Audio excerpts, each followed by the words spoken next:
I'll just do it by narrative there. But basically, for me, I originally picked SQL injection, but later I just realized I've been using a tool quite a while. It's a really simple tool. It's called p2pover.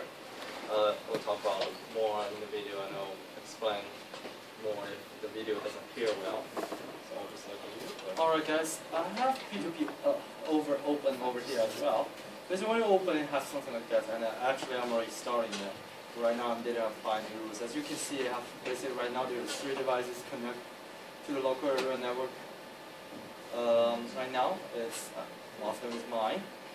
This is a problem my friend's other computer is also connected.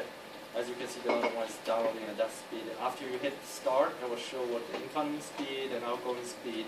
And right now, I haven't set apply any rules. Technically, this call is supposed to be rules. And that one is daily traffic.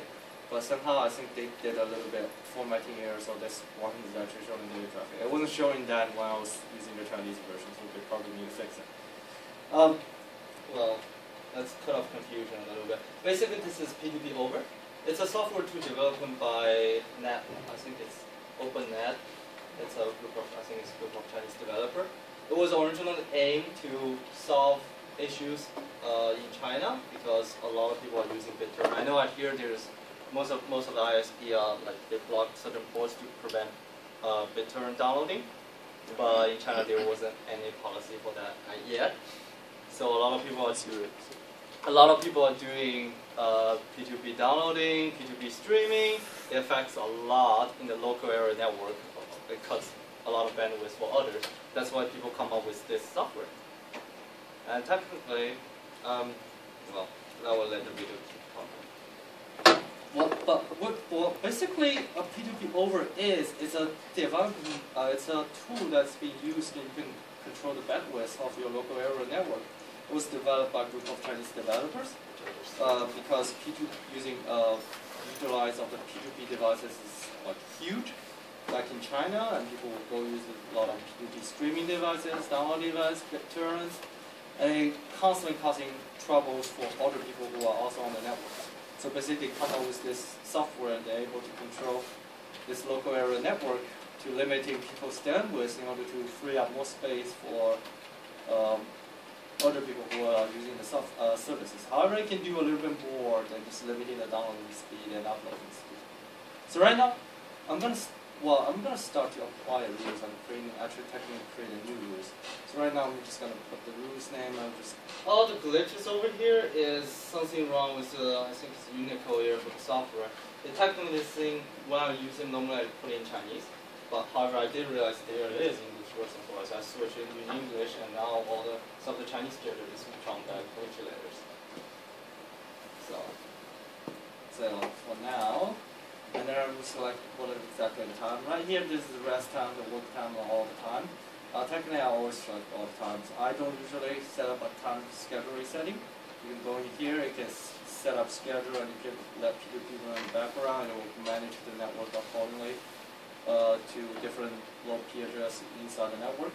So I normally just do that. I just do it where I want, and I really, I say this is just basically where I want it, and I just open around and see what else is there. And here I'm going to limit the incoming, which is the downloading speed. Let's say limit to 100 kilobytes per second. Now let's just let it go. And this is all the P2P services.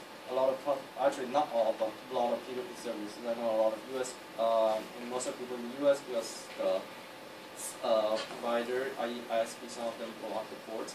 So technically, and most of the software here, I don't think you guys know it. A lot of them are not really popular over here, so let's just skip it. Same thing, this is instant messengers. Basically, they are like AIM messengers. Not many people use it here, so let's just skip as well.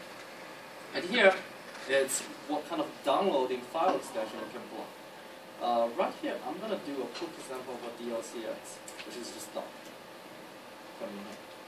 And then here is you can restrict certain websites from accessing.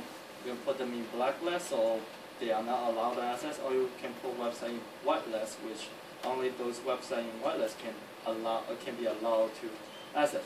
Normally I don't do any setting with it. Yesterday I tried it with it. Sometimes it doesn't work exactly that well. The victim machine still can access certain website, However, I do see it causing trouble for them. Sometimes when they tell you SSA got blocked out.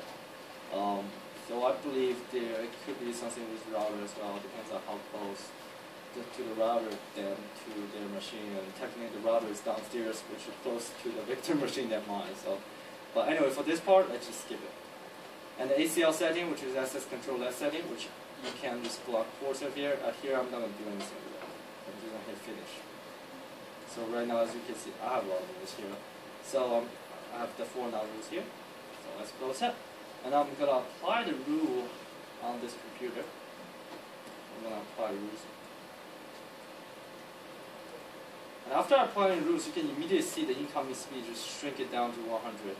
I guess the causing some trouble with the down there, and hopefully it doesn't cause that much here.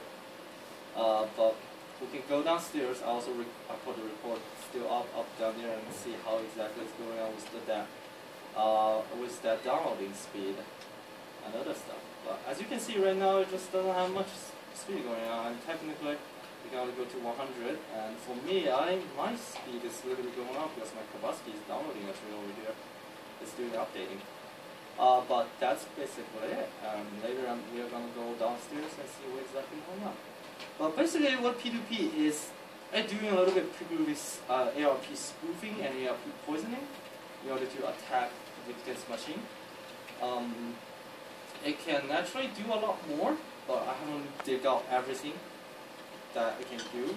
But the other things it can do up here is you can see what's your bandwidth usage on your local computer, which is your computer.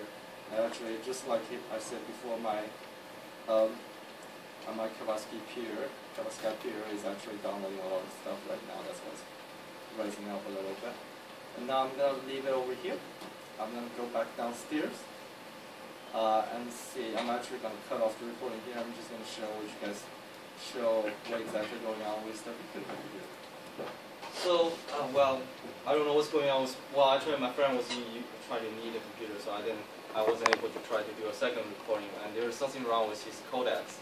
Because of that, all the recording that was actually going like really well, all the data is actually exactly the same download speed, it's just unusable. I have to ask my friend to get a cell phone and just record it myself. But basically, what p2pover is just a limiting device to limiting bandwidth. I guess white hat application, you can basically see who is using your internet. Black hat, you can sort of just mess people up by cutting them off completely from the network.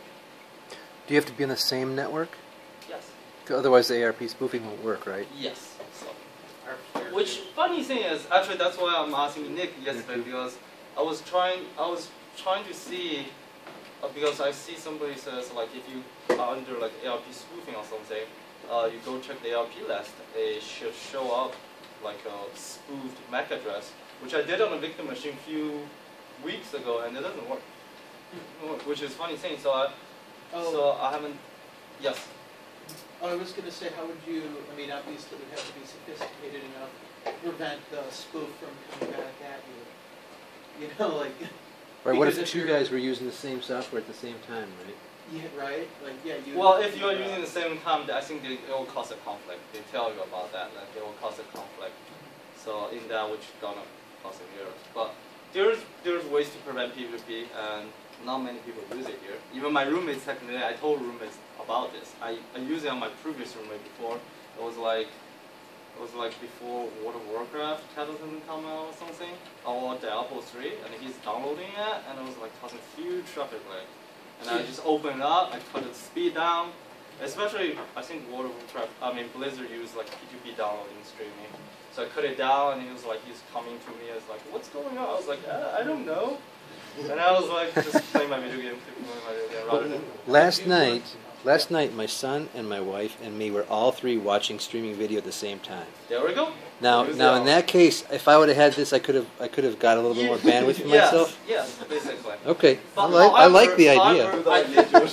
I did also check though. If you're not using it, just shut it off, because apparently they say the p2pover actually is keeping attacking the router. It keeps setting out the broadcast, sort of like taking the bandwidth over the router. So if it will be less slower than the normal router, the overall speed, but if you're wrapping other people's resources to you for you to use, so your speed will be higher nevertheless.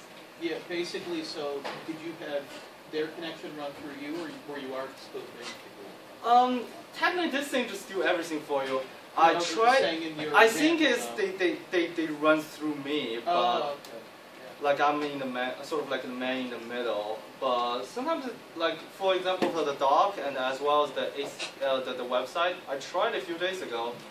It blocks like 50% chance, so which is somewhat weird. Like sometimes they open it, it goes through, sometimes it doesn't. So I'm still trying to dig out more about this. So I'm trying to see. Well, that's a nice idea, Fan. Nice going. That's 10 minutes. That's perfect. Yeah. All right. I love it.